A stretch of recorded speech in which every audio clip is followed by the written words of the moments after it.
Good morning, beloved. Welcome back to the Morning Minute Meditation. Here's a question for you today. How are you doing in the gift of giving? You see, the gift of giving is the gift that keeps on giving. I appreciate the opportunity to give. The Bible has much to say about financial subjects and money in particular, and a lot to say about giving. The Apostle Paul made this statement. He said in 1 Corinthians in chapter number 9, and verse number 6, this I say, he that soweth sparingly shall reap also sparingly, and he that soweth bountifully shall reap also bountifully. Every man as he purposeth in his heart, so let him give not grudgingly, nor of necessity, for the Lord loveth the cheerful giver.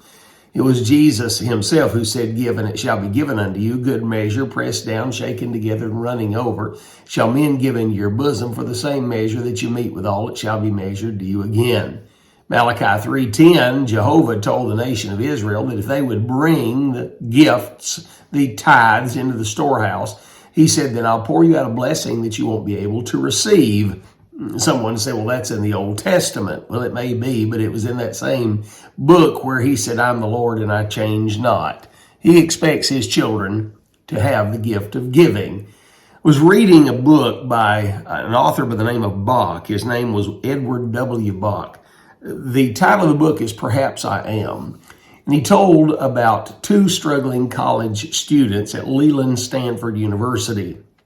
They brainstormed and came up with the idea of having a piano recital concert by the great pianist Paderewski. And they contacted his manager. He said that it would cost them $2,000. And this was when $2,000 was worth $2,000. These struggling students agreed and contracted with Paderewski and worked to try to get this concert together. They got a meeting hall and sold tickets.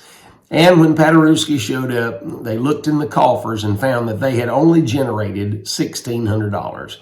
At the end of the concert, these dejected college students handed him all $1,600 and a promissory note for $400 and promised him that they would work feverishly to pay their debt off.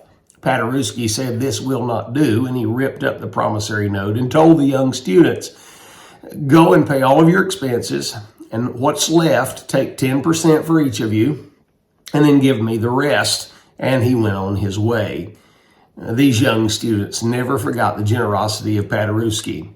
Paderewski eventually became the premier of Poland, and during the Great War, Polish people were starving to death. From America came thousands and thousands of tons of food for them. And to express his generosity to the President of the United States, he met him in Paris. He saw Herbert Hoover and thanked him and was very grateful and gracious to our president. To which Herbert Hoover turned to him and said, your thanks is not necessary. For you see, when I was a struggling college student, you gave to me and helped me out along the way. And this is how I would like to repay you. May I say, friend, the gift of giving is the gift that keeps on giving.